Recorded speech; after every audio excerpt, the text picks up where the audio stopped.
you folks, back on the Bossman show. We're talking to Alvin Brooks, the Lamar Cardinals, Southland Conference. They're back down there in that conference. Coach Brooks, how things down there in Beaumont today, man? Everything's good, boss man. Great being on your show. Looking forward to talking with you, man, and sharing a little basketball knowledge and wisdom.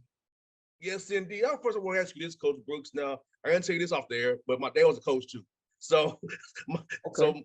so my dad got into coaches who wanted to help young men here in Atlanta, and he's 82 years old, still coaching. When I watch a game with him, he's taking notes on his legal pad, still 82 years old. So, what was your why did you want to get into coaching, Coach Brooks? Well, my mentor was Jackie Carr, my high school coach. He's in the Hall of Fame here in the state of Texas, and he did so much to help people and young players and just students and people in general in the Houston community. And I grew up in the inner city community called the Fifth Ward. And so I wanted to be a lot like Coach Carr. I wanted to do everything I could to help young people. So when I was after my freshman year of college, I worked at a park in the part of Fifth Ward called Pearl Harbor. It was pretty tough. And so it was right across the street from some apartments. And so it was a lot of kids had to come there, and I had to get them and the amount of free lunches we needed. Had games for them. And so I really enjoyed inspiring and helping those young people. And I had about 6 workers, and they were younger high school students, and I was fresh out of high school myself. And so I really had a good time helping those kids and giving back to my community. So I really wanted to be a high school coach. That was my dream, to be a high school coach like my high school coach. And so when I first finished playing, I was drafted by the Spurs. I didn't make it. And so what I ended up doing was I needed to go back to school to finish my undergraduate work.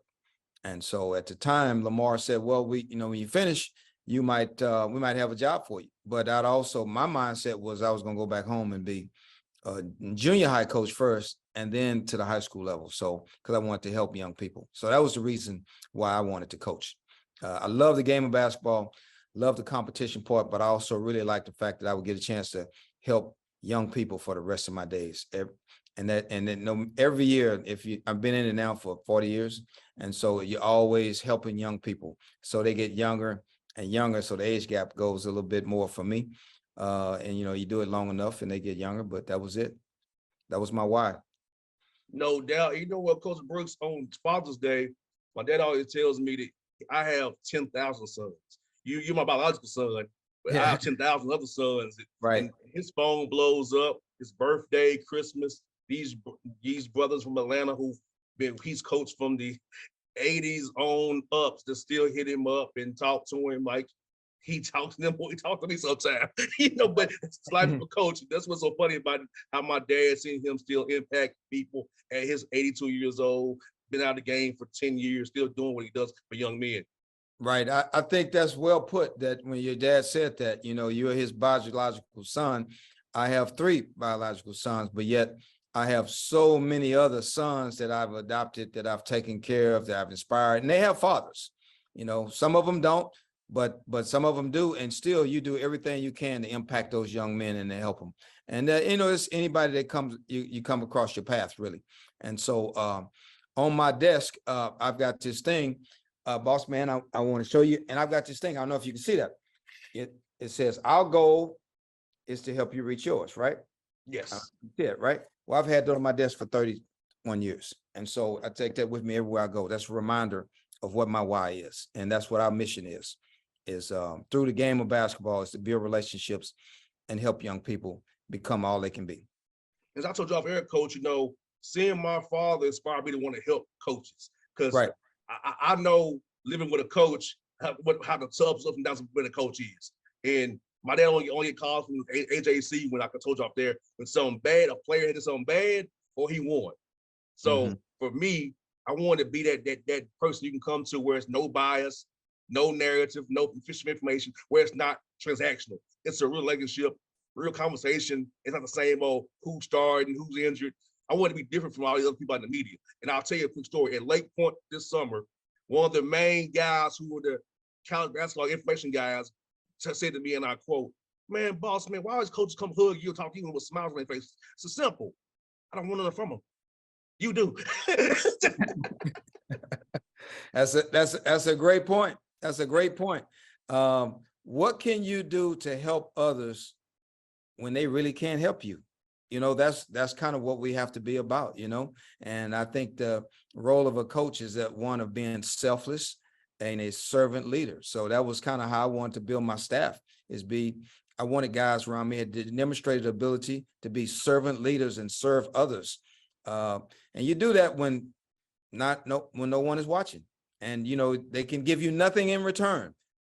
That's why you're trying to help them reach their goal and become the best they can be. Not because you're gonna get some accolades or they're gonna come. Some of them may not even call you back, but there's a lot of guys that will, and you see those guys succeed and become all they can be, and that's your reward. That's your reward. So when my son Al, who's now a veteran college coach at Baylor, won a national championship, he's done well. I had him start at the junior college level, and I told him when he first started, I said, man, I don't know if you're sure you want to coach. You have to have your why, and your mission for coaching has to be about helping young people. And they're not all going to appreciate it, but it doesn't matter. You still give them your absolute best. So I said, make sure that you are coaching for the right reason, to help others, because through and using the game of basketball and your love of the game, passion for it, and connect with folks, and then to help others. And so I think he's done that. And so I'm proud of him for that. No doubt. And I just feel being your alma mater, place you got a degree from. Because I know for me, I go to Tennessee State, where I went to school, and it's like, wow, seeing those young men. I said, I walked in your shoes before. I feel some sense of, gratitude that, hey, I'm a grad alumni that did well for myself. Some of these other young men want to come up and ask me, how did I get to where I wanted to get? So for you being in school, you graduated from as well. How does it make you feel if they knowing what it is to be a Lamar Cardinal? I tell you what, boss man, it's a surreal feeling. I'm I'm extremely grateful. I can tell you that this is just a gift from God. I think that I was given this opportunity to do some other things for guys that are here that were in my, I was in their shoes at one time, and now they're walking in shoes that we walked in. And so I'm very grateful for it, because I'm looking at guys that, they have this dream of wanting to be great college basketball players, and they want to play at the next level. They want to get college degrees, and they're doing it right here on the very same campus. And they working in the same buildings, going to class in the same building I went to. And so I think it's a great opportunity for me to really connect with some guys and try to help them reach their goals. So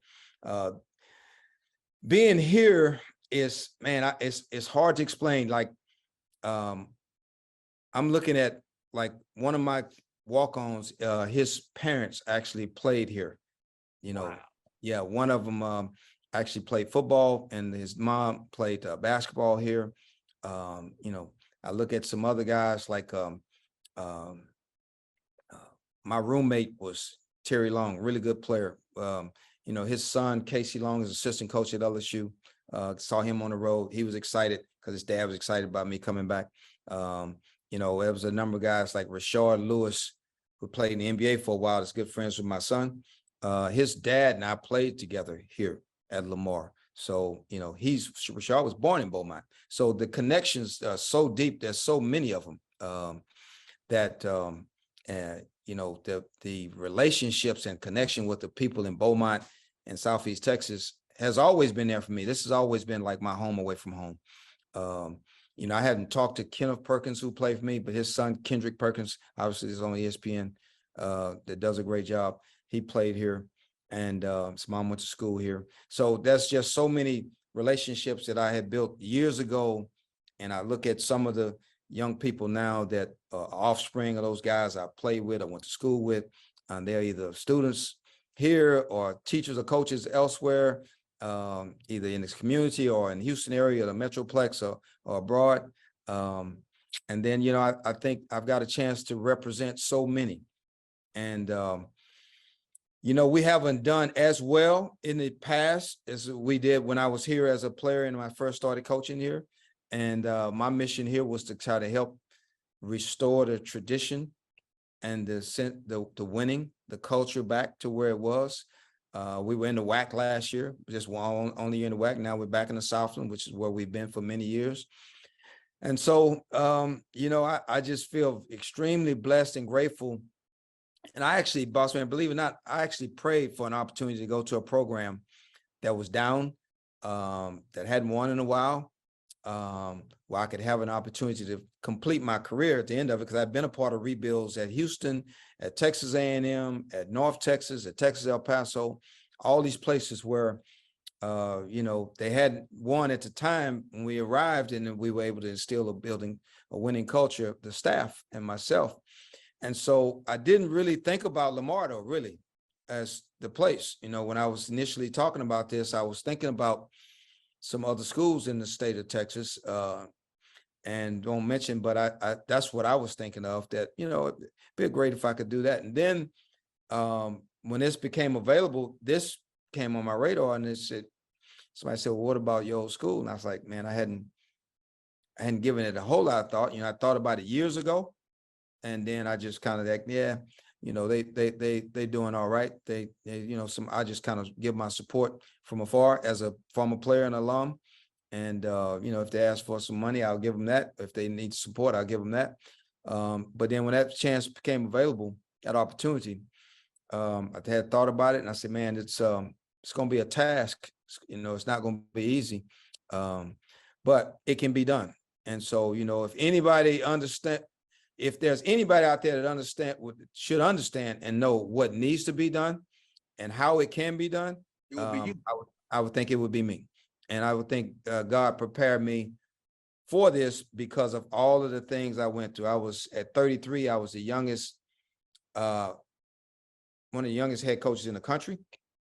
I was the first African-American head coach of any head sport at University of Houston in 1993. The first African-American head coach of any sport. And that's my hometown. And that was really good, but it was really challenging. 3 ADs, 3 presidents, 2 different leagues. And then I moved around. So I learned so much, been around a lot of really good coaches, a lot of really good athletic directors, and learned different ways how you do it.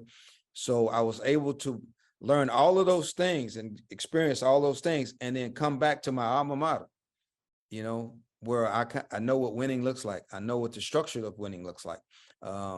Do we have the same amount of money as Power 5? No, we don't, but we don't have to have that.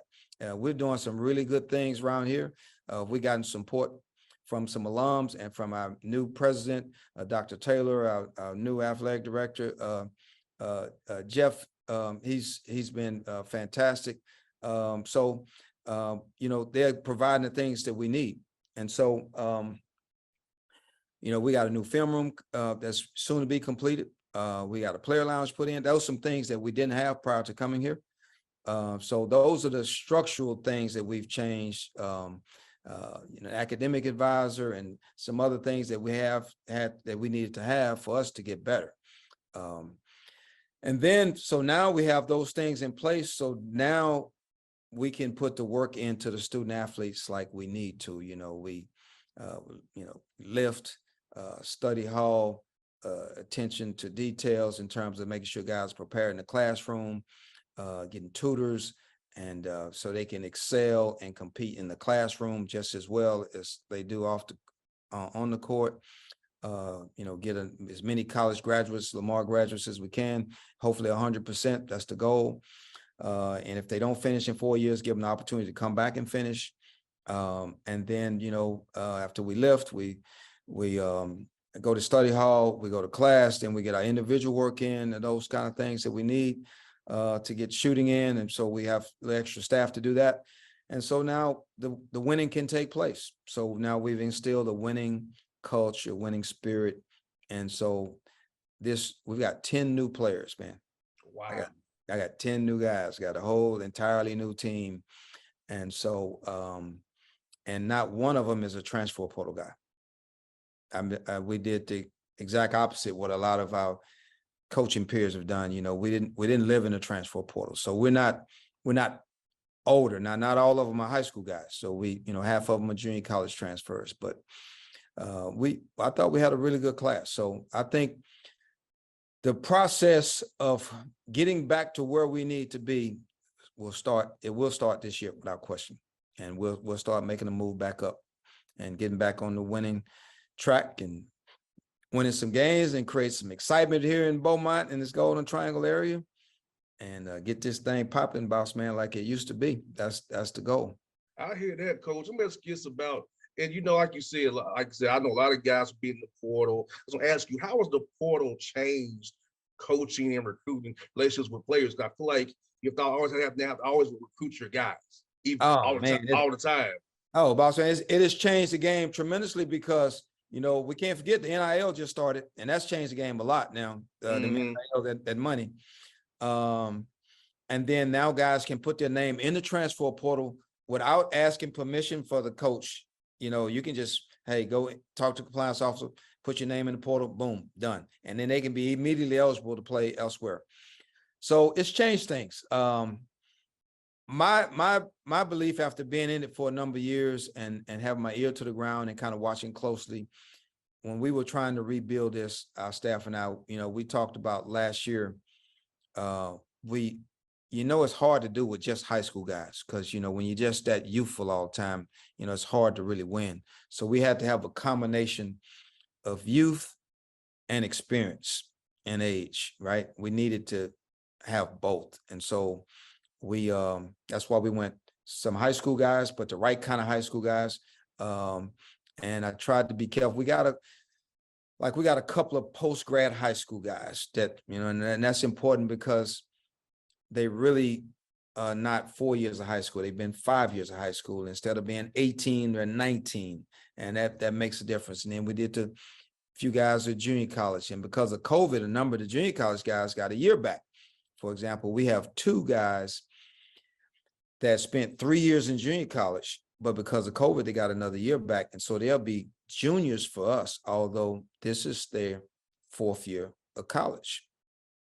And so got a couple of other guys that will be sophomores with 3 years to play, junior college guys, but they've already been in junior college 2 years. So we strategically kind of mix match the roster where we had a little bit more age than just being a straight youthful team. And then we got some really good high schools, and everyone we got is from a winning program. Everyone. I mean, we that was important to me that guys understand what winning looks like. And so I believe this as well. When guys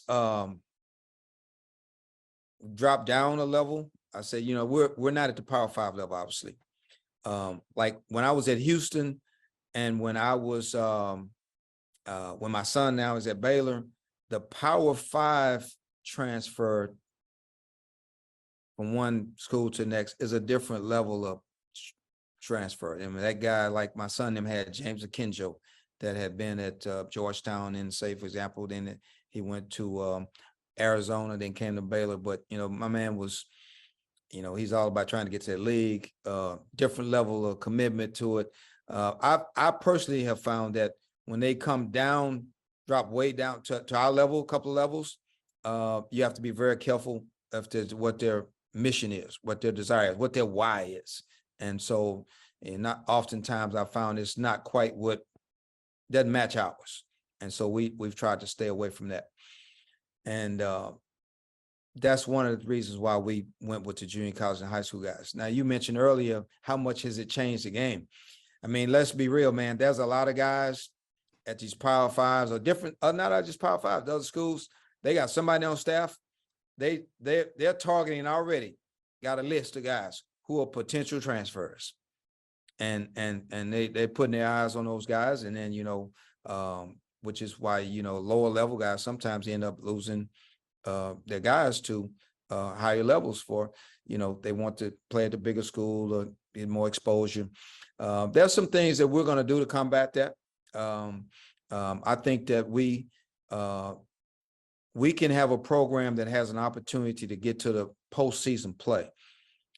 And then if we can get to postseason play and we can get some television exposure, which I think we can get, and we can play a style of basketball that's exciting and conducive to guys playing at the next level if they're good enough to. And if they're not, they can just have a great time playing, a great college experience, play for us. And then that next level could be the European market. But we've got to structure our program in a way to where guys can maximize their abilities and really be great college players. And if they have an opportunity to play at the next level, then we need to provide that opportunity for them. And I think we can. And I would tell you, any young man here in Georgia listeners, and if you're in Georgia, give coach a chance. I know you love being out and here in Georgia, but branch out, young men. I left the state and I came back with a forward. So I went to any Atlanta young man, down there in Statesboro, Savannah, Macon, Augusta, Columbus. Please do this. Give Coach a chance and go check out Beaumont.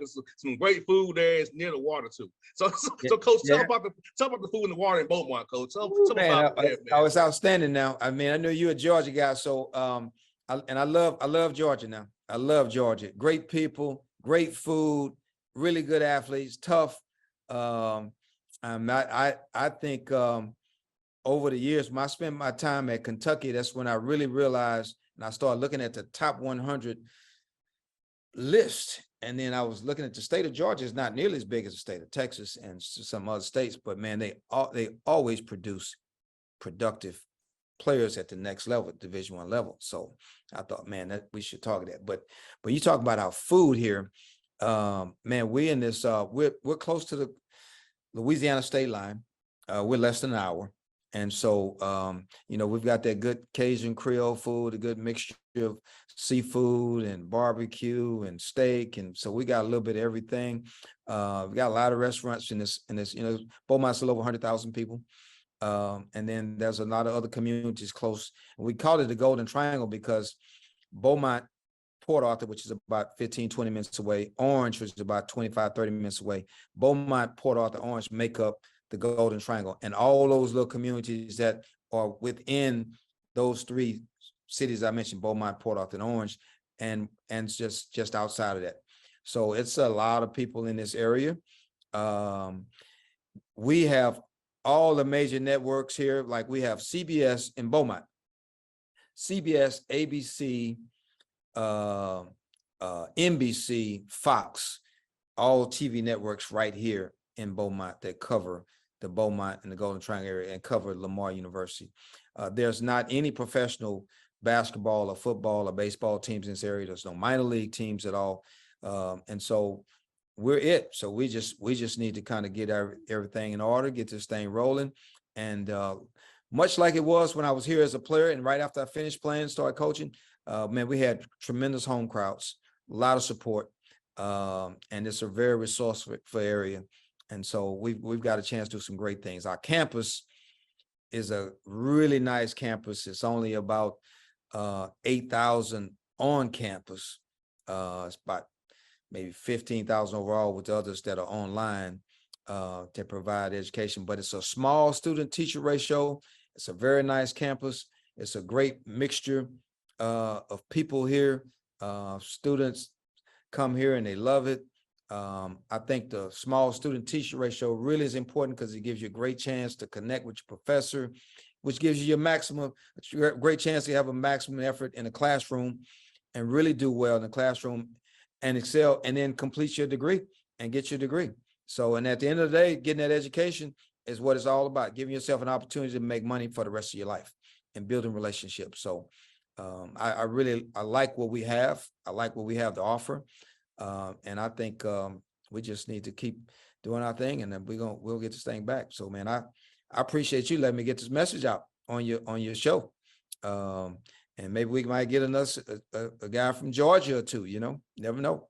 Well, I can tell you this. Men coaches have told me the guys told that they heard about their program on my show, and got guys signed from the Bossman show. So I do have a success rate, Coach. Coaches have told me the guys told them they heard about the school on my show here in Georgia.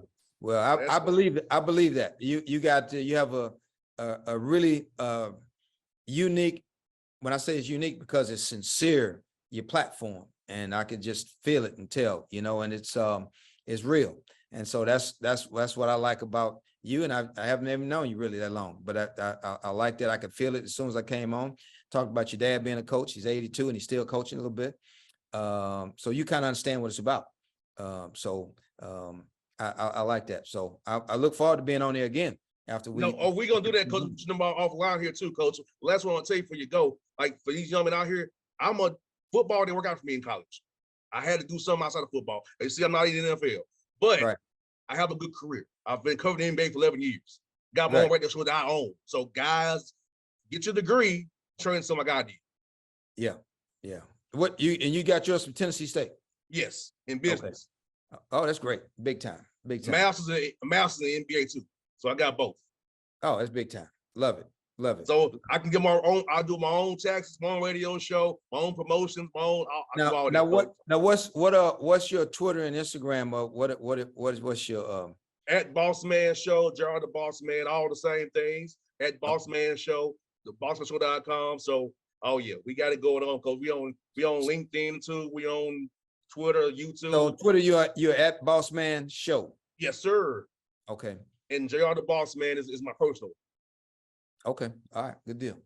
All right. Well, I appreciate it, man. We're gonna follow you. No doubt, Coach. It was fun to get you on the show finally, man. I've been trying to get you on the show, man. So glad we get made it happen today, brother. All right, man. Good deal, man. Appreciate you. All right, Coach. All right. Thank you, man. And I will need to get you my number, and so you can come straight to me.